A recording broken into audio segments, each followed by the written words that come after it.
Welcome to Positive Filter with your host, Philip Wilkerson, a podcast that focuses on friends, family, health, and career with a little self-help around the way. Please join me in this journey for self-improvement, and I hope that what I have to share will make you a better person, thus making the world a better place.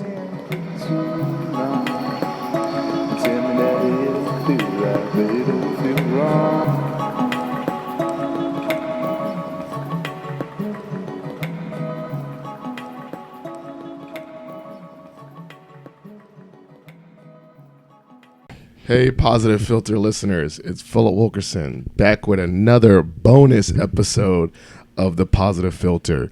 And this is a special episode. It's a celebratory episode. It's my 100th episode. Did I say 100th right? No. 100th? 100th. 100th? Well, I can't say my THs still. But this is a special episode for many reasons, not just because it's my 100th episode. I have the most special guest of my podcast, my lovely wife. I would do a clap, but I haven't figured out how to do sound effects. But Maggie, you're on the podcast. But, this is people's first listening to the podcast, or they haven't listened to the podcast in a while. Just give a little bit of explanation with yourself. Okay, explanation about myself. I don't know, introduction, I think that's the word. All right. I am Maggie Wilkerson, wife of Philip, and mom to Bennett and Miles, and I am a social worker. There you go. And she also has a special hashtag called Prayers for Maggie. Nothing's wrong. She just has us surrounding her. Chaotic boys. Do you love it? Love it. Love it. So she's so thrilled. But I said I wanted to do a Q&A episode, and I was like, you know what, Maggie, we haven't been on the episode, and I think that you have so much knowledge that you can share with the listeners. Obviously, if it wasn't for you, I wouldn't be where I was now. And a lot of people dead in a dumpster. I was not going to say it, but everyone knows I'd be dead in the dumpster if it wasn't for me. If it wasn't for my wife. And I'm pretty sure a lot of the listeners would not argue with that. But you have changed my life, and so I had to get you to share the knowledge that you shared with me. I did an episode a while ago for your birthday, not a while ago, like a week ago, about the 35 life lessons, and you have taught me so much. So let's just get right into the questions. You down? Down. All right, down to get down. All right, so we, over time, if you're a listener to the podcast, I like to, periodically interrupt the normal scheduled episodes and do Q&A episodes. It's just fun to interact with the people that listen to the podcast and get some questions. I have a Google form, and you can submit questions or just hit me up, and eventually I save the questions and I do them later for a Q&A episode. So we'll just go back and forth if you feel like, if it's something related to podcasting, obviously you don't want to, just not you, but if there's ones that you feel like you want to jump in, or I'm going to make you jump in, let's just, knock it out. So, Joseph, from my old Christian school, he asked, what do you least, like about doing a podcast? What do you find annoying, irritating, difficult? Well, you looked at me because I spelled a word wrong. And then he said, how do you balance the positive aspect of running your own podcast? So this would be a question I answer because obviously you don't podcast. But one of the things that I did find difficult about podcasting before I took my little break of releasing episodes was feeling pressure to always keep up with content and always feeling like I was behind. So, what I, realized that I needed to stop feeling pressured to do something every weekend, get a couple episodes in the bank, and then release it. And I felt like that took a lot of pressure off of me. And then ideally, my wife will attest that I do hide in the basement to record these episodes, that hopefully by having episodes banked that I won't have to run to Silver Spring, Maryland to do episodes. Right. You've also come a long way with the technology here, I'm seeing. Yeah. We're actually using real microphones. We really upgraded here. So. Yes. We had to share one mic together in the middle of the table, and now we can actually talk on two mics. Yeah. With headphones. This is getting definitely more legit. Yeah, I'm growing up. All right, that was a good one. So, just obviously making a schedule, finding a routine. That was one of the things that helped me with that annoyingness. All right, Paul Angles, and I hope I'm saying people's names right. He said, who was there for you in a turning point in your life/career without any repayment? Well, without expecting any repayment. Okay, so then they do get repaid. I would say what? Maggie, I mean, you got some payment. What? I said, it says without expecting repayment. Who helped without expecting? But I was about to say sometimes even the people that help you get repaid. Oh, sure. Good karma, you know what I'm saying? But, besides Maggie, I don't know what repayment you've gotten, but I would say there's many people. I can't limit it to one person, but I'm gonna shout out to one person. And I think that was my first supervisor for counseling at Career Services was Ken Garant. Obviously I didn't really do anything to pay him back, but he was a supervisor and he trained a lot of counselors in career counseling. He, rest his soul, he passed away, but I don't know. I think he took his job to train so many future career counselors or career professionals. I don't think he did it with a sense of getting any payback. He just wanted to make sure that the next people that did career counseling were well prepared.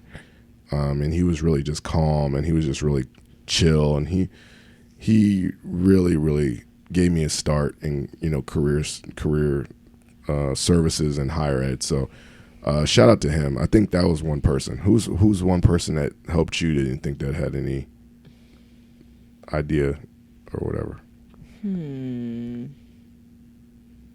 Wasn't expecting you to. Probably my the licensed clinical social worker that did my clinical supervision. Mm-hmm. I met with her, and she wasn't my supervisor for evaluations or day-to-day work. I just got to meet with her an hour a week separate, and that was a really valuable time and a safe time where I could really talk to her and share concerns and struggles I was having. And because of that, I've decided to do clinical supervision on the side for many years, and I love that work. So yeah, I think one of the things that we both found in our master's programs or just in our professions in general was it's kind of like infused into it career, like infused into it is why am I blanking out? Oh, supervision, but also mentorship. Like some people take it to the next level. They don't just do it because it's part of their job criteria. Some people that have supervision incorporated in their job do it, but they do it with the sense of not getting paid back, but just making sure that the people that come up in the profession are well trained. So that's kind of good. All right, let's go move on. So Wayne 2 Nasty, my homie from JMU, he said, what book was the most profound or impactful in your life and why? What book? Well, I don't read a lot of books. I'm just joking, but I like audio books. But one book that just stuck out to me when I thought of this question was the autobiography of Malcolm X. I don't know why, but I think it was one of the thickest books I read, and then I completely finished, and I just love his story. And I think, a lot of people look at, the polarity between Malcolm X and Martin Luther King. But at the end of the day, I think they both wanted the best for people that were oppressed. And then also I like reading his autobiography because his life was a complete transformation. Like he went from a legit degenerate, criminal to one of the most profound speakers. And he not taught himself, but he expanded his vocabulary in jail and learned Like he said, like one of the parts of the book that he legit just read the dictionary and expanded his vocabulary, and then from there, he just became a great speaker. And then even at the end of his life, right before he passed away, he went to Mecca and he changed his philosophy on how he viewed, race, and he realized that there was Muslims of different colors and creeds. I mean, different colors and stuff. And he wasn't so stuck on black Muslims after he went to Mecca.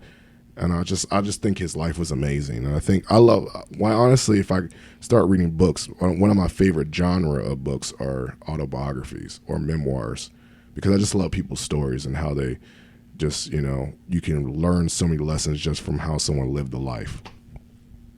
What about you? I'd have to say Obama's book, Dreams from My Father. Oh, yeah, I read that one too. That's good. I remember reading that when we were a couple years into dating. And, at that point I was already thinking about, okay, we're going to get married and have little biracial children. And it was a really powerful book for me to read then. And then as he got elected president, I was thinking about a lot of the things I read in that book, throughout his presidency. So, and I think that, quite honestly, this is a pivot. There's going to be a couple on this episode. I've always knew that you will always be a great mother to children that are biracial.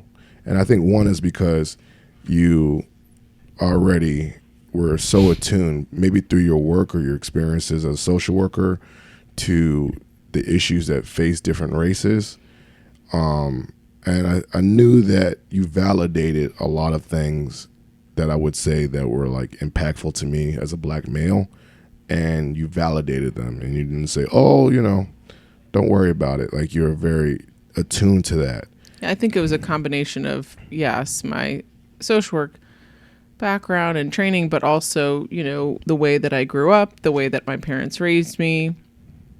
I remember hearing about my dad, marching in civil rights movement, as a toddler, practically. He was telling me stories about that. And my parents instilled in us at a young age just equal rights. And, we grew up with a social justice mindset in our house. For sure. Yeah, for sure. So, by the time I got into school for social work, that just was a natural transition for me, and kind of was really consistent with my own personal values. And there's another pivot, and I think I love this question for you, because was there a time where you were in your social work program, and obviously it was predominantly white at JMU? Did you ever realize, and not to say, are you going to say, dang, these white girls don't know what they don't like talking about? Did you ever feel like that? And then not because, and then they were like, oh, of course Maggie thinks that because her boyfriend was black. But did you just know, did they really, maybe they didn't come from a diverse area like you? Did you ever get that feeling in class? Yeah, absolutely. I think some of my friends in social work, today would even say that they learned so much about themselves and about, biases, what we all have, and prejudices, and it became much more self-aware. They became more aware of family dynamics that impacted them throughout their childhood. And, it was difficult for a lot of people in the program because, they realized that they had really conflicting views from their family or extended family, and they had to kind of figure out how to kind of adapt to that. I think people who are true social workers who, feel that strong pull of social justice, they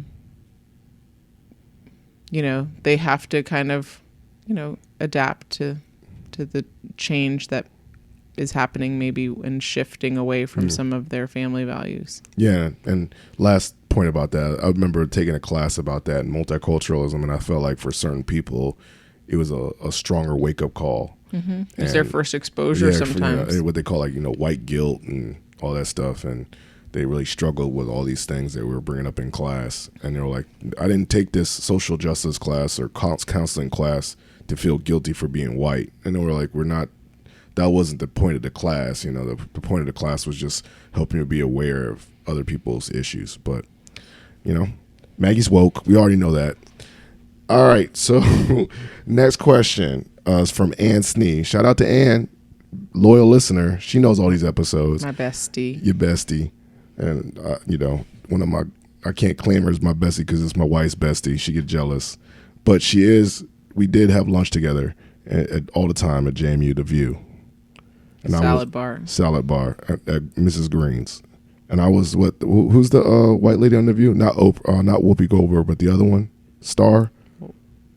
You mean the black lady? Yeah. Said white lady. No, I said black lady. Something Star. Star Jones. Star Jones. I was Star Jones. I think she got kicked off. Yeah, that happened to me too. I got kicked off at the lunch crew. Okay, so Ann asked favorite vacation. So what would you say your favorite vacation? I mean, it's true. I mean, Deep Creek is hands down. Really?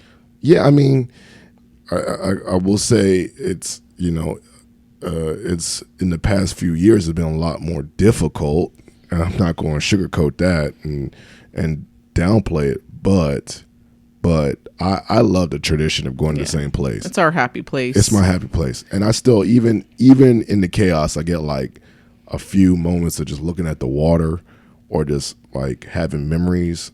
It just feels like a place that's familiar.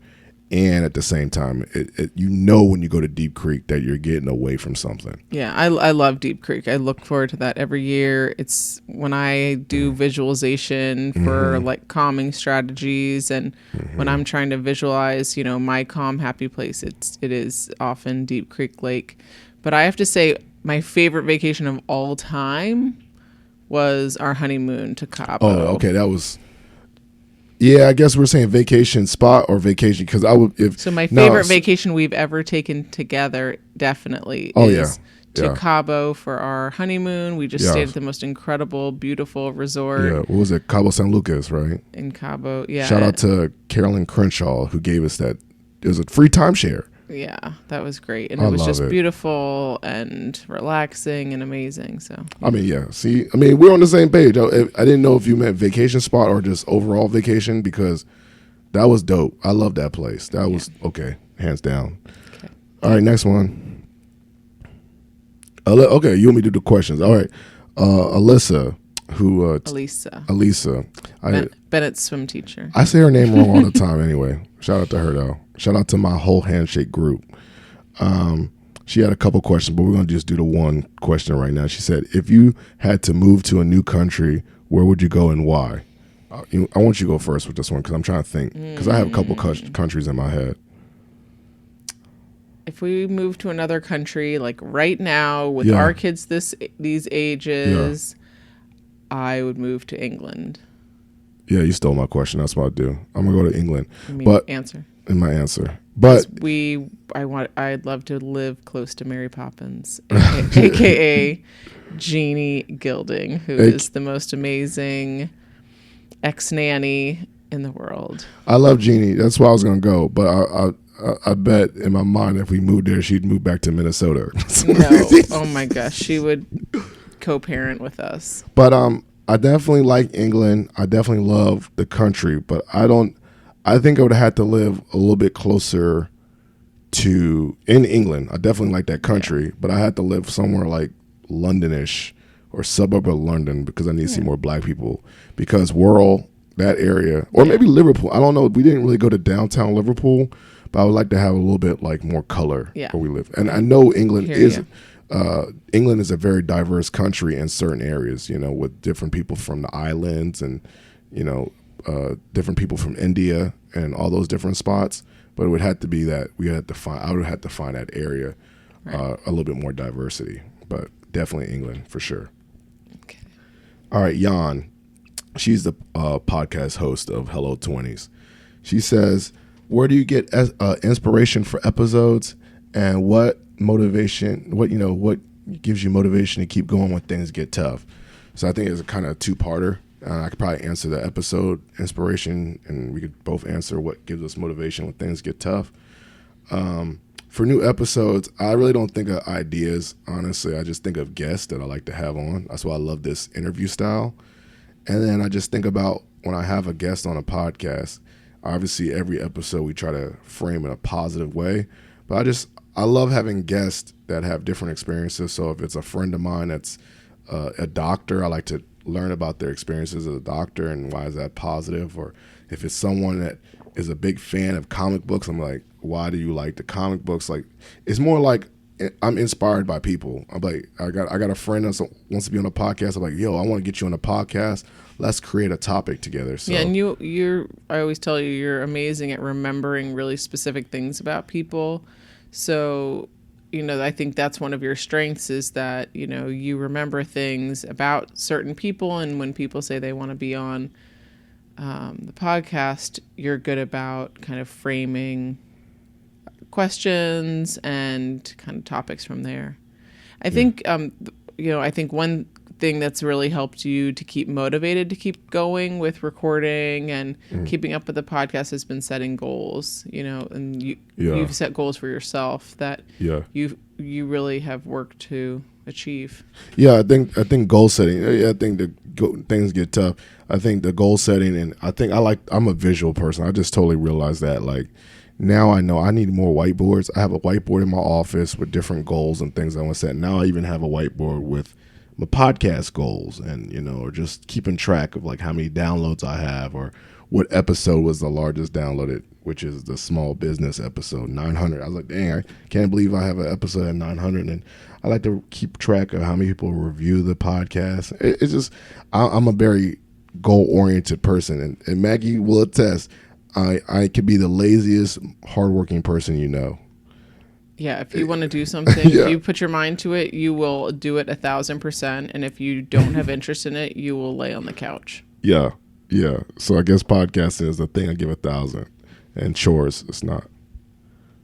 So, but it is what it is. Okay. And now these last couple questions are from Justin. You want to just do 2 questions from Justin? Yeah. So Justin gave us a bunch, and I'm going to have to, Justin McGovern, shout out to him. He's going to be on the podcast later. Well, he's actually already on the podcast. I recorded, but we're going to release it later. But he's a great guy. I love him. Shout out to him and his wife, Wham, Sam. We call her Wham. People call her Sam. Wham, Sam. And their beautiful daughter, Josephine. So shout out to all that family, the McGovern family. But they gave 2 questions, and I think I want to do maybe what's my least favorite thing about parenthood, and then followed up when I realized the kids were my kids. So my least favorite thing about parenthood, think childhood.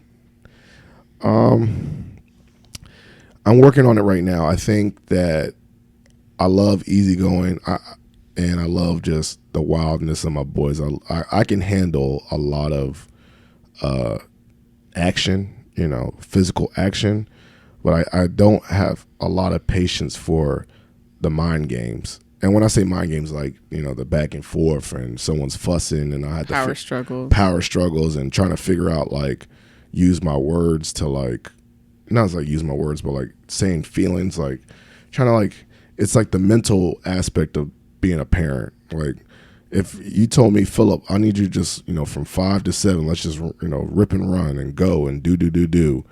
I mean, I feel like I can do that, even if it's exhausting. But if it's like 5 to 7, just constantly fussing and stuff like that I struggle with that. So I'm trying to work on how to do as well as I do with the physical part of parenting, with the mental, more like discipline and I guess talking part. Yeah. If that makes sense. I don't know what I meant by talking, but like, that. Yeah. I think for me, it's just feeling like there's not enough hours in the day. I think everyone feels like that, whether you're a parent or not, but I feel like that has gotten significantly harder since becoming a parent, and especially since becoming a parent of 2 kids. Mm-hmm. I really want to spend quality time with my kids every day, and I try to get a little time, even if it's just 10 minutes, 15 minutes, with each of them alone every day. I like to have that bonding time with each of them. And then, I love my job and I love the work that I do, and I'm good at it. I'm eager to go to work, and I want to do a good job, and you get fulfillment because you're good at it. Yeah, and you get reinforcement from it. I'm constantly at the end of my work day trying to wrap up and rush out so I can get to the boys because I miss them and I want to spend time with them. And so it's that push and pull between a job that I enjoy and want to put more into, and kids that I want to spend more time with, and then of course wanting time for myself and wanting time for us. And it's very interesting you said that, like pouring more of yourself into work. And I feel like for the longest time I didn't have that struggle about pouring myself into work and then having to be a parent. I was like, man, I'm good at being a parent. I only have to pour myself into work. But now I feel like I am finally getting reinforcement at work, and now I am starting to recognize your struggles that you've had for a while, because I didn't have that struggle for a while about like, oh, I want to be good at work, or people, so like now I definitely have a lot more empathy about that feeling about trying to succeed at work and feeling good about it and putting yourself into it, but also having that balance. So this has been, and I think we realize that this struggle about that has been recently new within the year or so. So I'm working on that balance, and that part would be pretty hard too. And both boys love her more. We already know that. They fight for her. They love some Maggie. Like I could be on the couch and they could like literally I could lay on the couch and they fighting over her, and I'm like over here like I even said one time like I can hold one of you guys, and they look at me like, no, we don't want you. It's because they're little. No, they want the mom's the queen. All right. So what are things that the boys do that make you go, yes, he is so my child? Can we do the opposite of that? Can we say? Okay, I'll tell you the things. Yeah, can we do that? Okay, I'll tell you the things that I look at them and say, oh, you are so your father's child. Yeah, that's what I'd rather do that one. Both of my children do not stop moving ever. They are so fast and they don't sit down, much like you. And they don't stop talking either. Right. They talk a lot and they move a lot, which is exactly you all the time. For the listeners, I actually can't believe that Philip sits down to record a podcast because he paces around the house constantly. He's always walking around, which is why he's so amazing with babies, because he just straps them on and wears them in the baby carrier and just walks. He walks around the house. He walks around the neighborhood. Yeah, he just does not sit down. Walks around campus. I saw one of your coworkers today at my school, and she said, yes, like she just laughs every time you bring Miles to work and you're walking around wearing him. So they just don't stop moving. I mean, I love to sit down and love to relax and lay down, and that's just not my children. And also, listening to me is a challenge that all of you seem to have. Prayers for Maggie. Yeah, so I think we got one more question. Let me do it. We're gonna do a quick commercial break and we'll be right back for that last question. So this commercial break is brought to you by Positive Filter. Yes, myself, because I have no sponsors. So if you really enjoy listening to this podcast, please consider leaving a review on iTunes or Stitcher. Every review helps spread the message of this podcast to other people. And if you have a favorite episode, please reshare that episode randomly on your Facebook wall or through your Instagram stories. The more and more people share these episodes and get them out to other listeners, the better this podcast will do. So, back to your regular scheduled episode. And we're back. So that was a good commercial break. Commercial break brought to you by our oldest child. This is why I can't be on the podcast too much, because... yeah, unless we're in a different place. We have 2 children. So let's finish up that last question. So as Maggie said, the boys remind me of me. Or remind me of you. Yeah, with my energy or whatever. And I'm going to flip it on her and say, I know that my boys are her kids with their confidence, assertiveness. They know what they want when they want it, and they're not vocal, but they're strong advocates. I'd say advocates for themselves, and they also like plans. I don't know about Miles yet. We don't know, but Bennett definitely likes plans and organization. He gets that from you for sure. Yeah, I'm seeing some of that with Miles already. He expects a banana every day when leaving daycare. No, does he really say Nana every single? Every day. He doesn't say Nana to. Oh yeah, he does a couple times. He points to the bananas and insists on a banana for the ride home. So Nana. yeah, he's starting to pick up on some of the same things that Bennett has. But yeah, they like my sense of routine and predictability, and they also both get super hangry. Yes, you do that too, and they're advocates.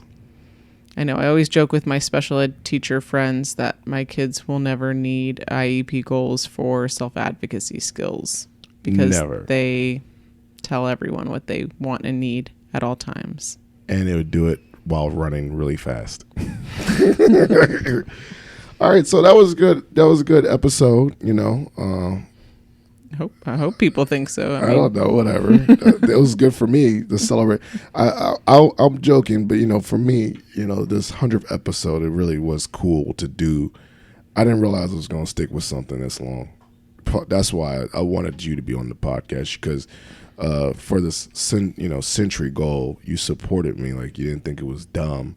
Yeah, I'm proud of you. I have to say, I'm surprised it wasn't just a phase, and you really have committed to this. I want to get back to powerlifting. That was another phase. I do have a lot of activities, but and that's what I was saying about being a parent, is that you have to kind of figure out your priorities, and sometimes you have to reprioritize things. But if you have a passion for something outside of work and outside of your family, that's about all you have time for when you have 2 young kids. Yeah, and I think maybe you can get back into more activities that you like as a parent when you get a little bit more time back, or incorporate it with they your get kids. a little older and more independent. Because at this stage of parenting, especially for Miles, we are performing life-saving tasks on a very regular basis to make sure that he does not die. Yeah. I mean, that's the joke, but not a joke. Like, literally, if you turn around, he's on top of a cliff. Yes. Or edge. But, you know, like I said, you know, when I started this podcast back in April 2017, I didn't think it would make it this far. I had my wife support me, even give me some feedback. I had families and friends join me on the earlier episodes, people calling in on some Skype. And, you know, I didn't have this equipment. I was using whatever I could use just to do it, and just having fun with it. And so it's been great. And that's why I wanted you to be on this episode. As everyone knows, I love you so much, and you know that. And thanks for having me. Yep, love you. And I don't know, just we're gonna do. There was an episode we're gonna do in the future, maybe when we definitely have time to not be interrupted. Was the difference between moms and dads? We're gonna have to drop some knowledge on the listeners for that episode. I don't know when it's gonna happen. We'll do it. We'll do it. And then my wife's telling me to wrap it up. So is there any shout outs and plugs? That's the we gave some shout outs during the episode. Shout out to my sister Katie, who had her first day of work as an assistant teacher at a charter school for music in Queens. We're really proud of her. Shout out to her. Shout out to myself, employee of the month. Yep, Philip got employee of the month for September for George Mason University. Whoop. For the whole university. Just huge honor. Yeah, it was all right. Shout out to your dad. Shout out to your mom. Shout out to my parents. Shout out to my sister. Shout out to people. Everybody. All right. Shout out to everyone I work with. Shout out to everybody. All right. If you're a listener of the show, please leave a review on iTunes or Stitcher or whatever. Share episode. That's really how the podcast grows. These Q&A episodes, like I said, I banked the questions for a future episode, so please save those and send those in. And it's been a pleasure. Keep on listening and keep on supporting, and we're out. Thank you for listening to Positive Filter, a podcast that focuses on family, friends, career, with a little self-help along the way. If you enjoyed this podcast, please share it with your family and friends, and like the Facebook page, Spreading Positivity of Movement. Thanks for listening.